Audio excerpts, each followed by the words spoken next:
अगर आप नए हैं तो सब्सक्राइब करने के बाद बेल बटन पर क्लिक करें वीडियोस टाइम पर और फ्री में देखने के लिए। और अगर वीडियो अच्छी लगे तो लाइक ज़रूर करें। दोस्तों, पिछले कुछ दिनों से हजारों की मात्रा में शरणार्थी बेलारूस से निकलकर पोलैंड के बॉर्डर की तरफ जमा हो रहे हैं और बेलारूस के अधिकारी इन लोगों को धक्का देकर पोलैंड के बॉर्डर की तरफ जमा कर रहे हैं। और इससे बचने के लिए पोलैंड ने अपनी सीमा पर 12,000 से अधिक सैनिक नियुक्त किए हैं। इसके अलावा भी पोलैंड अपनी सीमा को कांटों भरी तारों से घेर रहा है।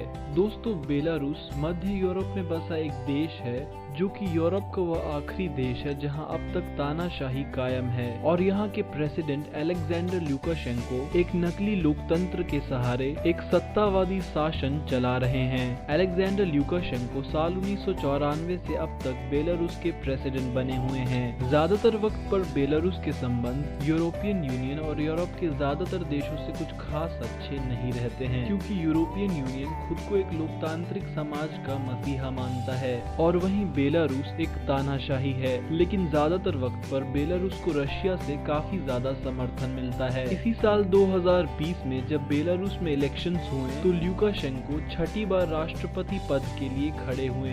इस बार के अगस्त 2020 के इलेक्शंस बेलारूस में अब तक हुए 6 इलेक्शंस में से सबसे ज्यादा भ्रष्ट थे और लगभग सभी इंटरनेशनल ऑब्जर्वर्स ने इस चुनाव को एक सही लोकतांत्रिक चुनाव मानने से मना कर दिया। और इस चुनाव के रिजल्ट अनुसार लुकाशेंको एक बार फिर एक मेजॉरिटी से जीत गए। लेकिन चुनाव के बाद भारी मात्रा में प्रोटेस्टर्स पूरे बेलारूस में लुकाशेंको के विरोध के लिए खड़े हो गए। इसके जवाब में लुकाशेंको सरकार ने प्रदर्शनकारियों पर भारी मात्रा में पुलिस अटैक्स करवाए और लगभग 7,000 लोगों को हिरासत में ले लिया। जिसके बाद यूरोपियन यूनियन, अमेरिका, कनाडा और स्विट्जरलैंड समेत दुनिया के बहुत से देशों ने बेलारूस पर कई आर्थिक प्रतिबंध यानी कि सैंक्शंस लगा दिए। हाल ही में मई 2021 में बेलारूस ने ग्रीस से लिथुआनिया जा रहे यूरोपियन यूनियन के एक प्लेन रायनेयर को हाईजैक करा दिया और इस प्लेन को बेलारूस में लैंड करवाया गया ताकि इस प्लेन में सफर कर रहे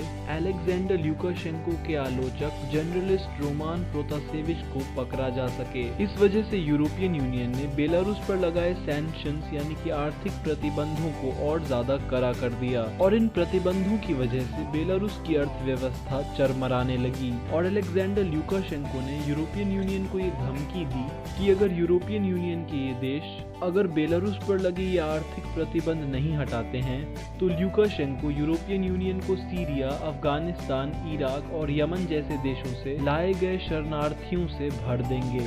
और आज के समय बेलारूस ऐसा ही कर रहा है। बेलारूस हजारों की मात्रा में इराकी शरणार्थियों को बेलारूस के राष्ट्रीय एयरलाइंस बेलाविया के जरिए बेलारूस की राजधानी मिन्स्क में वीजा फ्री बुलवा रहा है। जिसके बाद इन लोगों को मिन्स्क से कुछ ही किलोमीटर दूर यूरोपियन यूनियन के सदस्य 3 देश लातविया, लिथुआनिया और पोलैंड के बॉर्डर पर भेजा जाता है। ये सभी शरणार्थी जर्मनी, नेदरलैंड्स और डेनमार्क जैसे देशों में शरण लेना चाहते हैं। यूरोपियन यूनियन के कानून के मुताबिक अगर कोई भी शरणार्थी अगर कैसे भी यूरोपियन यूनियन की धरती पर पहुंच जाता है तो उसे देश में शरण लेने का पूरा अधिकार है। लेकिन पोलैंड यूरोपियन यूनियन का वह देश है जो कि यूरोपियन यूनियन के इमिग्रेशन पॉलिसीज से कभी भी सहमत नहीं रहता है। इसके अलावा भी पोलैंड मुस्लिम शरणार्थियों के सख्त खिलाफ है और एक बार पोलैंड द्वारा यह कहा गया कि पोलैंड यूक्रेन के 20 लाख क्रिश्चियन शरणार्थियों को ले सकता है, मगर पोलैंड एक भी मुस्लिम शरणार्थी नहीं लेगा और शरणार्थियों के मुद्दे पर पोलैंड यूरोपियन यूनियन तक छोड़ सकता है। और इसीलिए बेलारूस पोलैंड की तरफ जानकर सबसे ज्यादा शरणार्थियों को भेज रहा है। बेलारूस ऐसा कर यूरोपियन यूनियन द्वारा बेलारूस पर लगाए प्रतिबंधों को हटाने का दबाव बना रहा है। इसी बीच पोलैंड, लातविया और लिथुआनिया हजारों की मात्रा में सैनिकों को भेजकर इन शरणार्थियों को अपने देशों में घुसने से रोक रहे हैं। और इस समय पोलैंड ने अपने देश में स्टेट ऑफ इमरजेंसी लागू कर दी है।